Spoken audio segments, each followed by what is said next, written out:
Ahmad diamond radio channel की crime update तरामथु सुब episode ताबीरिबसिंग GeM सैगुरजमना अमुक्का हना इकोकनोना खुरुमजरी ngasi pujarglibasi Nigeria da thokiba aduga hauji hauji su yamna phomong sariba dugumba Boko Haram haine khangnaba dugumba mafam adudugi yamna tamthiba group amakaki wari amakangni Boko Haram asigi matangdani ngasigi crime update taramathui suba sida koigi tabiriba mayam maraktagi yam kana haibirakpa dugumba tangkagamani Al-Qaeda, ISIS, aduga Laskar, Jais, aduga Hizbul Mujahideen, tonga militant group kaya marum malay masjid leiri. Aduga hari basing asigi manungda tonga ba leiri ba sigu masing sigi maraktagi Boko Haram sena khajitang tongan ba aduga magi mohong kharadi adumak hari ba lalo lup sing asigi marakta adumak mana basu dumog yauri adubu matau karam hari ba tamthiriba kangbu asina makoina kari kari thabak sing thong sing sathabagi haibadu ngasigi tangka asida khangminasi aduga Boko Haram hariba asi makhoi ayama matamda thabak thorom tawbu matamda yamna phongna tawgali aduga bike kumba gari macha sing sizinaraga group chalaga karigum matamda hektam makhoina thong sing se hekta chathai aduga Al-Qaeda, ISIS, Laskar, adu Hizbul Mujahideen tonga ba leiriba sing asina khara phongna dumak tawdaba lotna dumak attack sing se tawbugi aduga chanabi amalai Amrumda motorbike sing asida yamna chatlaga sigumba thodok sing asi makoina pangthoi haukiba Saturday numit asida Boko Haram gi yamna tamthiba dugumba thawom khakhthoki madudi khungang da chalaga lomi praja sing mioi chamaga tara manga kakthalaga hatkiram masing atuki matik yamkre makoina manga kaklaga halibasi amukta da hariba mioi chamagi manga tara manga kaktano hatkiba sina tonga international gi media sing da yamna tamthiba duguma thodo si matang da wangang ba horaki ahan badadi mi yankhai khaktani humpu koktani haiba wafam se hairami adubu khara leiraga UN gi report ama khak lak matung ina di siki masing si mioi chamaga tarani haiba wafam se lakre aduga press media social media da su mioi chamagi haksang sing tonga na taba aduga koigi makhoigi masa sing adu masing thiba matam asida su chamaga tarani haiba si chapchana khangbo ngakre Boko Haram haiba si karino aduga masi asuk gamna karigi tamthiribano adu karamna haurakhi haibisi matangda mu panjage aduga Nigeria na ningtam khraba matungda masigi tonga ma sarkar kya mu lakhi amaduga haribasi muslim ne yamna namna taba leba kamani mafam asida Christian so dumak leitabadi nati aduga haribasi da 2000 hariba matam asida akui Maulana maming yamna leiraba Maulana Yusuf haidina maming yamna chatlaba aduguma scholar ama tholaki Islam gi maramda ningthijana khanglaba duguma scholar amani mahangna hairakpa wafam sing asi lamdam adu de leiriba miyamna yam yaningba phauki mahaki ngangthorokliba wahai singna miyam punamaki pungning ase sumkhirami maramasina Nigeria de leiriba lomi praja sing shatra mahiroi leiriba aduga naha kaya ahal kaya na mahaki wafam sida yabagloina na mahaki tung inki haibadi mahaki wafam sing asi support toki asumna Nigeria si koigi tonga ba Yusuf Scholar hek lakpa matung asidagi mahaki matung da leiba mi sing ase atuki matik mi yam khalakiram matam adugi mamangda haibadi Yusuf tholok tringegi mamangda Nigeria da corruption atuki matik kan ba corruption se angakpa phangna kan mana maram orga lamdam asi sakhotpa ngamdabugi mawong da phawba leki aduga police na micham praja sing asi yam tathi tawina tawba police na praja sing asibu hena otpa neiba sing asina mafam adugi lamdam adugi praja sing na yamna yaningdaba aduguma matam moiki Matamadu Maulana Yusuf na mahakna hek sapong lopko matamdagi mahakna hairaklibu wafam sing adi akoi micham prajada police na otpa yade otpam thokte akoi micham singbu praja singbu police na makhoi gi macha masuni makhoi gi damak ngak selibani haiduna legedabani aduga government na makhoi gi mathakta chathariba thong sing asi yaningdi haibana chingba achumbu wafam kaya phongdorokpasina mahaki tungda mi yam laknabagi macha amoiki asumna masigi mathang asida mahaki wafam asina Hena miyamna support torokpadagi Nigeria gi government pudi Yusuf ki mahaki tungda leiba mi sing asina asuki matik mahaki wakalon phajabadagi mahakpu miyamna yakhiba duguma mioi ama oiki masigi matungda Yusuf group ama khak semki masidagi mahakna masjid aduga madrasa semlaga school ama khak mahakna linkhat kiram school asigi matangdagi ni mahaki Boko Haram hariba asigi mahaki wakalon asi school asida mahaki madrasa asida mahaki wakalon Boko Haram haibasi karino haibasi matangda masi school asida tambiba hoki matamadu da mama mapa singna khangkide madudi madrasa school asida ꯑꯁꯤꯒꯨꯝꯕꯒꯤ ꯃꯑꯣꯡꯗ ꯇꯝꯕꯤ ꯇꯥꯛꯄꯤꯔꯝꯒꯅꯤ ꯍꯥꯏꯕꯁꯤ ꯑꯗꯨꯕꯨ ꯂꯥꯏꯔꯕ प्रजा कया Nigeria लाइरब अदुगुम लेबामनि मफम कयादगी लैरिबा मियोय कया मरुमना हारिबा यूसुफ की महाकी असिगुम मद्रासा सिदा मही तंबा यामना पामखी अदुगा सपोर्ट तोबगा लोइनाना अराप मफम कयादगी मही तंबा कया मरुम मफम सिदा लाखी इस्लामिक एजुकेशन महांगना तंबीबा अदुना यामना अपेनबो ओइखिरमी अदुबु महांगना तपना तपना यूसुफ की महाकी वाखलोंदा बोको हरम हाइबसिगी मतांगदा कन्ना महिरोइसिंगदा असुम वाखलोन अमना तंबीबा हौरखिबा असिनदी अंगक्पा खेनबा अमखक लाखी इस्लामिक की मिंगदा पुलिस न मिचम ओटपगी अदुगा मिचम हाटपगी तोंगा तोंगान बो वाखनसिदा लमन सिंगनिंगबगी अदुगुमा लमन सिंगदबनी हाइबा नत्रगा मखोइगी वाखलोन सिंग असि मफम अदुदा यावरिबा सिंग अदुदा तंबीबा हौरखी नाइजेरिया दा इस्लामिक की लो मसागी सक्तम ngakpagi amadi tongan bu wafam amada laki matam adu da president oriba Nigeria gi president asi masamak muslim amani adubu makoina mahi tambiba matamda mahak ase akhoi Nigeria gi muslim islam chaliba singa sida otliba nina mahak si muslim amanate haiba fawa haiki tasena mak islamic law aduga magi saktam ngakpagi damak lakliba khongthang adubudi afabani haina lawrabasu mahakna tongan tongan ba मी हाथ पतुप्पा अदुगा मिनुंगसी हेतब वाखलोन कया चेलहननबगिदम brain wash तौबगी थबक असे असुमना हौरकी असुमना 2002 ददी महांगना group अमखक सेमबदुगी ममिंगदु जमातु एहलिस सुनी लेवाटी वाल जिहाद HYBE ममिंग असे थोनकिरमी ममिंग असिनी जमातु एहलिस सुनी लेदावाती वाल जिहाद मसी महांगना सेमखिबदुगुम्बा ममिंग अमखक अदुबु इस्लामिक की नियम अदुगा इस्लाम की चटनबा असेंगबा मवोंग अदुगा इस्लाम की लंबी हाइबसि करिनो हाइबसि मतांगदा ग्रुप असिदा महाकना याम फजन ताकपी तंबीदुन संगसिलखिरम ममैथंगदि खरा लेरगा ममिंग असि बोको हराम हाइदना ममिंग असि ओंथोकी हराम हाइबदि तसेंगना यादबा पोट अमबुगी ममिंगदा उर्दू गे सेंगबा ममिंगदा असुमना हाइ अदुबु बोको हारिबसिना वेस्टर्न की एजुकेशन की चटनबी वेस्टर्न की अदुगुम्बा स्कूल बोट थादबा अदुगु वेस्टर्न की कल्चर सिंग असिबु बोको हाइरगा सुमना लोन असिदे खंगने तसेंगना हाइरबदि वेस्टर्न की चटनबी बोट थादबा म्यूजिक टीवी टेलीविजन अदुगा फिल्म इसै नोवाई ताबा हारिबसिंग असे वेस्टर्न की चटनबीनी वेस्टर्न की कल्चर नि बोट थादबसु वेस्टर्न की कल्चर नि अदुगा इस्लाम की असेंब मचत नते अदुना मसिदा अखोनी याफम थोक्ते हारिबसिंग असिबु यादबा अदुबुनी बोको हराम हारिबसे अदुना ममिंग असे असुमना महाकी मद्रासा खक्तदा वाफम सिंग तंबीरक खक्ता नतना स्कूल कॉलेज दा इस्लाम चतप मी सिंग मही तंबा यादे अदुगा मखोय सिंग से मही तंबा तारगदी मद्रासा दा तंगदबनी इस्लाम अखोय गिदी मद्रासा हाइबसि लैजै स्कूल कॉलेज दा तंबा यादे मसे वेस्टर्न की चटनबीनी वेस्टर्न बो अखोयना सौगतपनी हाइबो वाफम असिना महाकी वाखलोन असे सिंगबा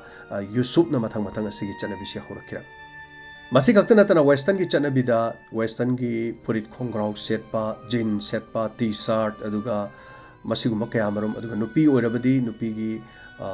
बुरखा लोइनना सिगुम्बा सेटकदबनी अदुगा इस्लाम की ओइबा लैरिबा चटनबीसिंग असे मसी तौगदबनी हाइबसि यामना कन्ना थिंगबा अमदी मसी चटनबा होगदबनी हाइबो वाफम सिंग असे महाकी वाखलोना थबक ओइना पांगथोकपा होकी लोइनना इलेक्शन थादबा वेस्टर्न की चटनबीनी हाइदुना महांगना हाइखिबदुगा इलेक्शन करिगुमा यावबा थोरकपा तारगदी इलेक्शन यावबा मीदा अथिंगबा पीबा हौरकी करिगुमदा याद्रबदी हाटपा तुप्पा हौरकिरम असुमना महाकी हिंसागी थबकलोमदा तपना तपना बोको हरमसि चथरकिबना 2002 दगिना 2007 फावबदा मखोइना मफम कया मथंग मथंग लौसिलपा होकी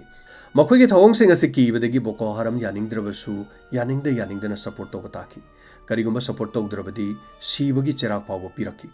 मसीगी मतुंगदा सपोर्ट तौबा थंगै सेंबगी यानिंगबा कयासु अदुमक थोरखिरम असुमना यूसुफ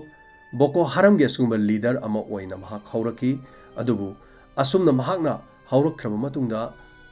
नाइजेरिया की सरकार ना मी हाथ पतुप्पा अदुगा सरकार की मायोक्ता लाकपसिदगी 2009 दा यूसुफ ना पुलिस की मथकते अटैक तौबा हौरकी सरकार की मायोक्ता लेपा हौरकी असुमना नाइजेरिया गवर्नमेंट ना हारिबा थोंग अदुदगी खरा साउखिरमी मसीगी मथकता बोको हरम की हेक मथकता नाइजेरिया की गवर्नमेंट ना अटैक तौबा अमदि मखोइगी कैम्प क्या थुगाइबा असुमना हौरकी 2009 की असुमना लोइसिलपा मतमदा यूसुफ सरकार ना फाकिरम नाइजेरिया की सरकार ना असुमना फाकिबदा मियोय चामरोम महाकी तुंगिनबा खुलाई पाइबा मी क्या मरोम यावखिरम असोमना महाकी थवंगदा अंगपदी मफम अदुगी प्रेसिडेंट गी महाकी रैली फावदा बोम लंगसिनदुनो रैली अदु थुगाइबा ngamkiba asin मसी मतुंग फारक मी चामा अदु यामना ओट नैबा हौकी अमदी यूसुफ हाटपा ताकी सिबगी चराक पीबा ताकी महाकु सिबगी चराक पीबसी मखोगी नाइजेरिया गी नेशनल टेलीविजन दा हारिबसी उठखिरम अमदी मखोगी मी क्या मरोम सिकी मसीगी मरमदी यूसुफना असुमना सरकार की मायोक्ता तौरीबसी दशा तानिंगद्रबदी महाकु सपोर्ट तौगनु हाइबसी अदुबु ख्वाइदगी लुरी वाफमदी गवर्नमेंट हारिबे अटैक्सिंग असि चथरकनबा अदुगा मियोय कया मरोमसु बोको हरम की मी फानबो होनबदा मिचम प्रजा कया मरोम सोकपनाबा सिबा यारोखिरा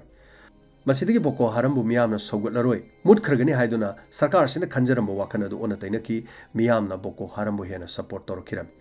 मसिगी यामना चावब मरम अमदी मिचम प्रजा सिंग सोकपा अमदी बोको हरम नत्तबा मियोय सिंग हेना सोकलपदुना तसेंगनमकी सरकार सिगी मायोक्ता मियाम पुनमक लैबा हौरकी मसिगी मतुंगदा 2009 दा यूसुफ लुचिंगबा से महाक हाटखरब मतुंगदा बोको हरम की मपांगन कंखल अंगबा हाना लेरमलिबासी अनी सुब लीडर ओरमलिबा अबू बकर सिकाउट हारिबा सेकेंड लीडर असिना मकोक चिंगबा मुक ओइकी महाक नमुक हाना लेरम यूसुफ तगी हेना साथिकी मखोगी मायोक्ता लेप खुदिमा हाट पतुपगी थबक्सी अंगफंगना चथरकी मखोइनबु याद्रबदी खुंगंग अमा तुमनबुगिदमक मई थारमे मखोइनबु याद्रबदी मखोगी मायोक्तबु लेरबदी मिया मांगदा हारिबा याद्रिबा मीसिंग अदु मखुत कक्थटपा मंगा कक्थलगा हाटपा असिना चिंगबगी थोंग के अमरुमसे चथरकिरम मसी खक्त नतना महांगना लीडर ओरपदगी चाद माली कैमरून हारिबा थंगनरिबा लेबाकसिंग असिदसु ऑपरेट तौबा हौरकिरम नाइजेरिया सरकार गा हारिबा लेबाकसिंग अदुगु मरी लेनद्रबसु बोको हरम सपोर्ट तौबा अदुगा मखोइबु कीबा मखोइगी आतंकी मोंगसी हेंजिलखिरम असुमना मथंग मथंग हारिबा लमसिंग असिदा मखोइना पाइसिनदुना मखोइगी शासन चलाइबदौना तौबा हौरकी मतम अदुदा इंटरनेशनल गी मीडिया सिंगना मखोइबु खरा खंगबो वालमे अदुबु अल कायदा ISIS मखोइगी ममिंग असि मालेम सिनबा थुंगना थक निकी 2014 दा ISIS पु मालेम गी सिनबा थुंगना मफम निकीबा लेगी अदुबु 2014 की मतुंग अप्रैल की था असिदा चिबुक की जगह अमदा हॉस्टल अमदा लेबी स्कूल की नुपी मचा चहुम लोम असि मखोइना लाक्तुना फाजिनकिरम मसिदगी बोको हरम इंटरनेशनल की मीडिया सिंगना खंग की मालेम सिनबा थुंगना बोको हरम असि खंगकिरम नुपी सिंग असि मनुंगदा क्रिश्चियन नुपी खरसु यारोमी हाइबदी छात्र नुपी सिंग असि मनुंगदा बोको हरमना मखोइना हारिबो वाफमदी नाइजेरिया सरकार ना मखोइगी लानमी फाजिनदुना थमलिबदु थादोउ नत्रबदी अंगांगसिंग असि मखोइगी पुंसी मांगनगनि हाइबसिनि मखोइगी लानमी थादोक्लबदी अंगांगसिंग असि थादोके हाइबसिनि अदुबु नाइजेरिया सरकार ना वाफमसे निंगथि नुवाइना लुना लौरमथि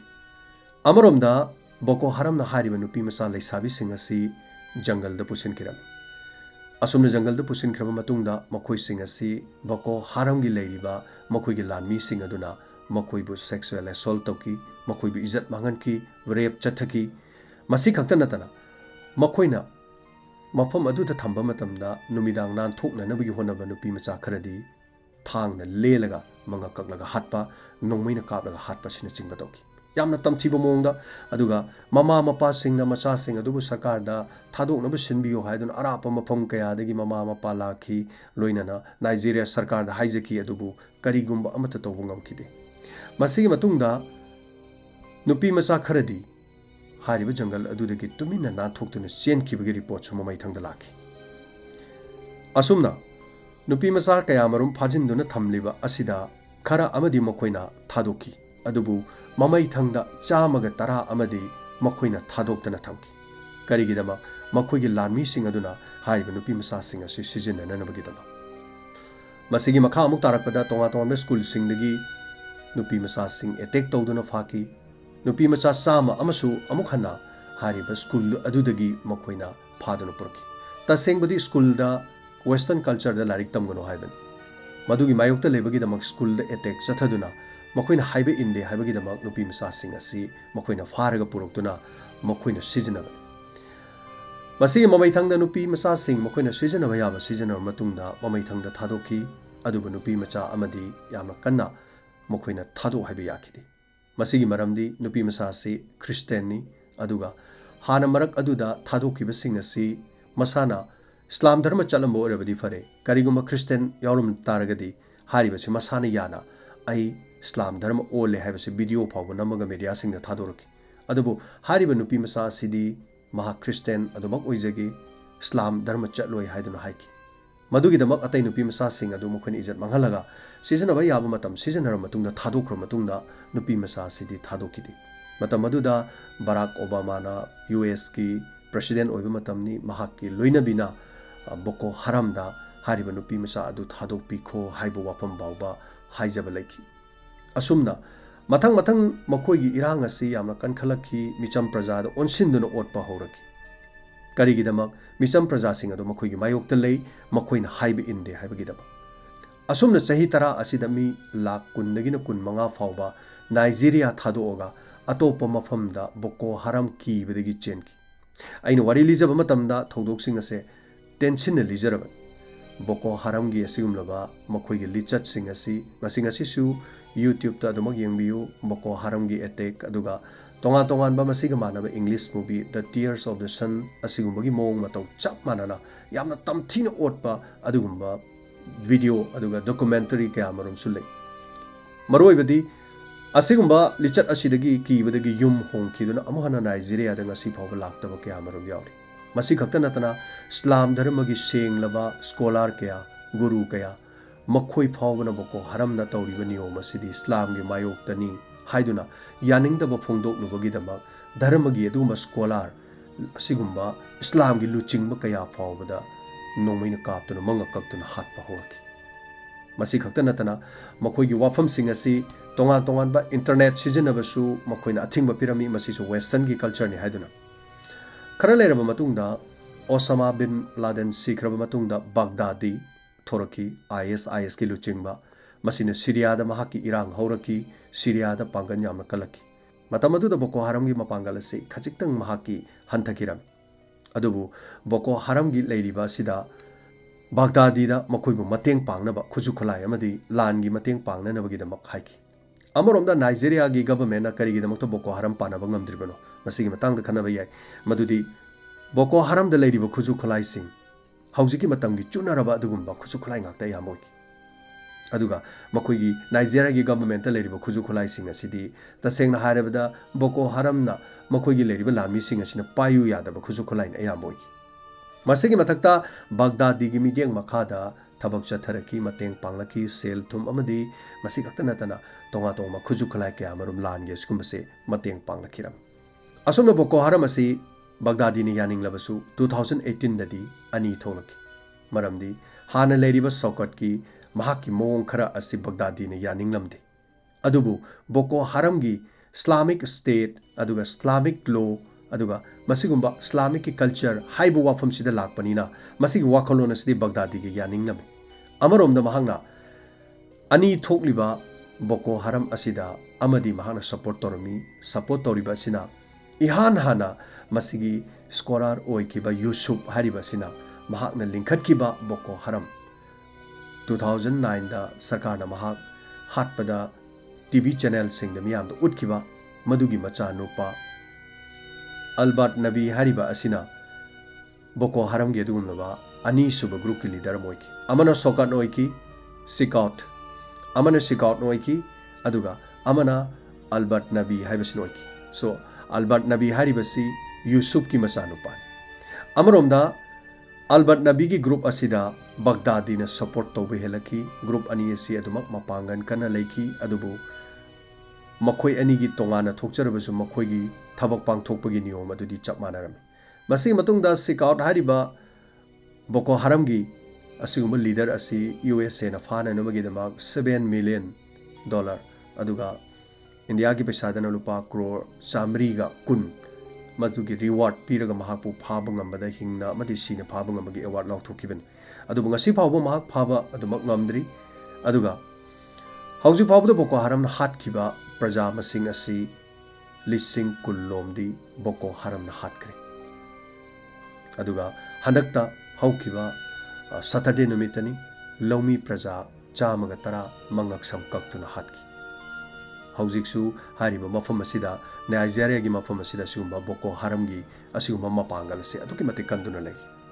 अमरोमदा अल कायदा लोइनाना ISIS की बगदादी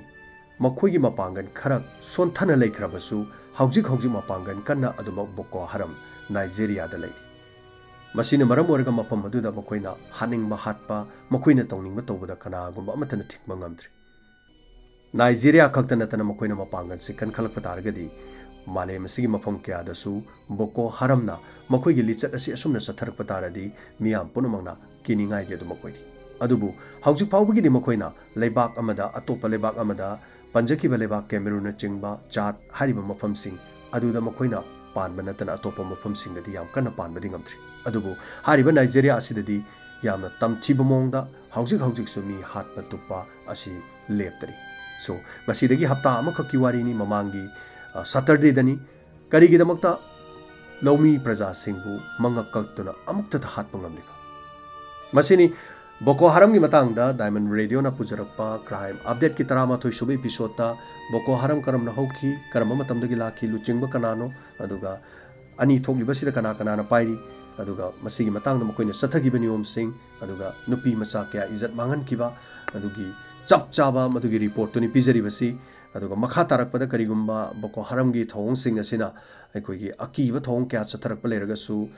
क्राइम अपडेट की थौरमसिदा मखा ताना अदुमक पाउ पिजगे अदुगा ममांगदा संदोक सकिबा 10 सुबह एपिसोड असिगिदमक्ता पिबिरकपा फीडबैक कमेंट्स खचिक्तंग याम थुना पानो होनजगे अदुगा गोरोबा किंगडम थागचरी थौरमसिदा अखोइगी क्राइम अपडेट सपोर्ट तौबिरकपा असिगिदमक अदुगा यामबे मणिकांता वारिसी अंगकपा ngaktani hena takpirei so soma khumukcham masak tu he yengbada mande anoko ublaga adubu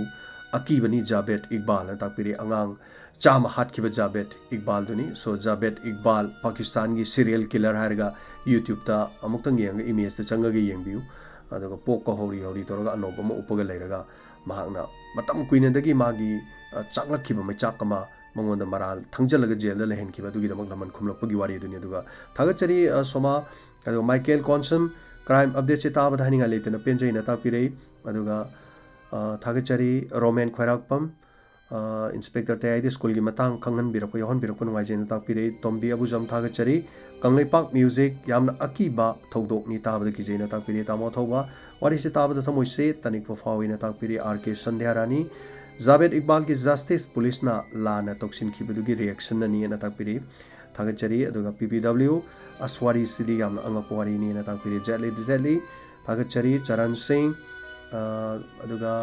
सेसम राज खान थागचरी विक्रम समझे साबम मनाउबी वाइखोम प्रोग्राम सिताबदन वाइजिना ताकपिरा कविता केस थागचरी शरद वाहेंगबम सुनितिबला अदुगा ओमिता अदुगा रानी बलाले सांगथेम अकाबा सीएस थागचरी हेंथो युम्स रोमा अदुगा हेरोजित थौनाउजम अदुगा राशि तोम्बी विकास मयंगबम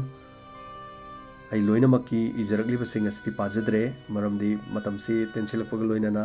अदुगा हेना मयामगी मिंग पाजबसिना अदुमक मयामना पेंबिरगा अतै करी करी हाबिरकपसिंग आई सोइदनमकी होनजगे अदुगा स्नेदासलाम 16 दिसंबर 2012 के निर्भया केस के क्राइम अपडेट तौबिरक यागदन ताकपिरे स्नेदा सलाम मसीदी ऑलरेडी आई क्राइम रिपोर्ट सेमजख्रबनी अदुगा पुंग अनि चंगना सेमखिबि एपिसोड लैरबनी सोइदना ताबियो अदुगा लेट नाइट स्टोरी दसु हारिबसिगी मिनिट कुंथ्रा सांगबा एपिसोड मंगा तरुक की मथक्ता लैरमगनी सो निर्भया के ऑलरेडी हेक थोलकिबा केस अपडेट न चिंगबा अदुगा अखोई याम चुमना पिजख्रबनी स्नेदाना ताहो तबगिनी हना हाइजगे थागचरी अदुगा प्रेमावती नावरेम अदु मलासना थागचरी निंगोमम नावबी थोइजम थागचरी बेम मलाइश्रम नोमाइ थेम पाइखोम्बा अमरजीत थौबाल जोतेन ओइनाम अदुगा बोइनाव माइकाम थागचरी Ruhima Thomas Moirangthem Bibiraj Kelvin Ningthoujam अदुगा ओमिलटा अदुगा जमाल लाइश्रम इबेमल देवी नावरेम इनाव याम्बेम हरिदास अदुगा प्रेम कुमार ओक्रम सुभाष लाइश्रम रोशिता चिंगथाम नावबी लोंगजम मणिपुर थोप क्राइम से संदोपिरो ताकपिरे मणिपुर की क्राइम से वेबसाइट गुम लेते खबर करी यारक अखोना पाजबदुना हाइतारे अदुम खबर हेक यावरादि अखोइना अदुम पाजरे वेबसाइट तगुम अदुम करिगुम सिगुम लैतबनिना अइना पंगाइ धाइजलुबदि यादे अदुगा अइनासु युमदा चलगा सि करिगि थोइनो सि करिगि तौरिनो हारगा खोंबा चटबे यादे असिगुमसि अदुम खरा थिंगमसु लೈ अदुननि अदुगा करिगुम मयामना फोंबिरलबा अदुगा चार्ज शीट पुलिसना केस अमा थोकि मतमदा मदुगी चार्ज शीट मतिक चाबदु थांगलप तारगदि अखोइना अचुंबदो मदु हाइबदि करिसु काइबे लैते हौजिक्ति चार्ज शीट नतबनिना अखोइना चलगा खोमु मतमना नाकन अमा खखि वा तारुबा यादब खर लै अदुना मसि केस याम चावी अदु अखोइना पाजरिबा सिंगसिदि सो इंटरनेट लोइना फंगबा गाक्तनी अदुगा चप चाबा चार्ज शीट हाइतारे मदुगी कॉपी सिंग अदुगा यामना ममिंग लैरबा अखोइगी मीन हेक येलकपदा ngमरोइदोबा अदुगुम्बा हाइतारे अदुगा चुम्बा पुथोकपा अदुगुम्बा चैनल सिंगदगी हाइतारे अदुमा अखोइना खुमजिनजबनी अइना मफम अदुदि चलुबदि नते सो मियामना खंगनबा अमदि मियामना ताहनबा हाइबसिने अखोइगी थौनी अदुगा अय लमदम से थोकपसु अदुम खबरद कैदि यावरागदि अखोइना पाउद अदुम पाजै अदुगा मतांग चाबद अदुम होनजरके अदुगा मसिनी लेरिबो वाफुम खरसे अदुगा थागचरी मतुम सत्यभामा हनना थागचरी हाइबिरगलिबा सिमना असलम सिना थोइथोइबा अदुगा नोंथोम पायल थागचरी हाइबिरबसिगिदमा थोकचो मेरी अदुगा चिमचिम मोहम्मद आमिर खान अदुगा अमरजीत अधिकारी मयूम सर अंगकपा सिगुम्बा थौदोकनी अना ताकपिरे अदुगा गोरोबा once again थागचरी मयाम पुनमना पिबिरगलिबा कमेंट्सिंग हनिगा लेतना थागचरी अइदा लोइना याम पाजबा मतमदा थोइदोंना अखोइगी